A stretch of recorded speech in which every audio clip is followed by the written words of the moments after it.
Have a seat. Thank you so much. Nick, man, we've been having so much fun the last couple of days. I mean, I can't imagine what life is like with you on the road. I mean, your sense of humor is just awesome. It's got to be fun hanging around you. We have fun. We have a lot of fun. You know, like, our schedule's so busy when you're going around Africa and Indonesia, and you just need a couple laughs to break it up a little bit. And it's quite funny when I drive around shopping malls and outside in public places. A lot of people, you know, sort of freak out, and, you know, these little kids, I love running after them. And there was this one boy who saw me one day, and he goes, "What happened?" And I went up to him and I go, "Cigarettes." And I love freaking kids out, man. We were in this airplane one day, and my friends put me in the overhead compartment. A lot more leg room up there, so... No, they shut the door, and we waited for somebody to come and put their bag up. This guy came, opened the door, go, "Boo!" You know. I said, "The restrooms are over there." The funniest story, though, is I was in a car one day, and when you see me from the outside of the car, you have no idea that I have no arms and no legs. You just see my head. And we're at the traffic lights one day, and this car comes up next to us, and this girl's looking at me. And I'm like, "Cool, let's have some fun here." So I look at her, and I grab the seatbelt in my mouth, and I loosen it. And then in the car seat, I just did this.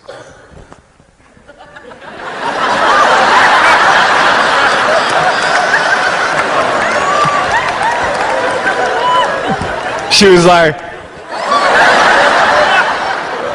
I've never seen anybody so desperate for a green light in my life. It was, you know, that's a couple funny stories for you. That's awesome. Yeah.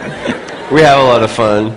We've been having a blast the last couple of days, but I know, Nick, when you were born without limbs, there's no medical reason for it, and your parents, I can't imagine what they felt, you know, with kids teasing you and wondering why God did this. Did you ever question God? Definitely, definitely. I went to church every Sunday and went to Sunday school and learned, you know, all the favorite Bible verses like Jeremiah chapter 29, verse 11. "For I know the plans I have for you, declares the Lord, plans to prosper you and not to harm you, plans to give you hope in a future." And I looked at that thing and I'm like, you know, other people could apply that in their life, but I couldn't. I couldn't see that hope in future. I got so angry at God. I said, "God, why'd you make me like this? Why? I mean, you may as well just have created a fish with no tail. I mean, what purpose will I ever fulfill in my life? I can't do this and I can't do that." And people teasing me and putting me down, and I just would never have thought that I would become the independent man I am today, traveling around the world and doing what we're doing. So it was very, very hard, very hard. And the purpose now is starting to come to light. And I can imagine you've gotten 2 degrees.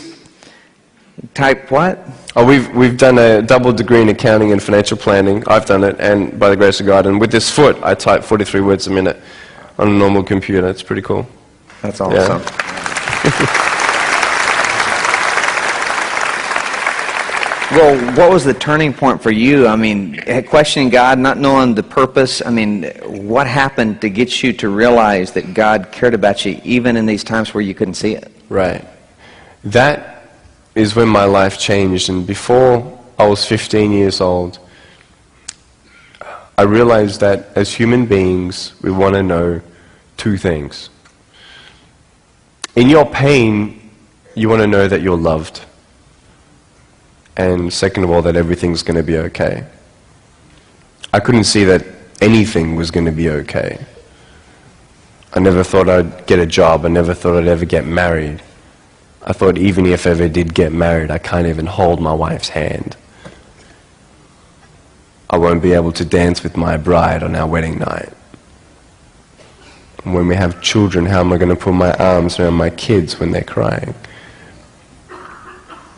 And no one had any answers for me, and I wanted to believe that everything's going to be okay. And people used to come up to me and say, "Hey Nick, everything is going to be okay."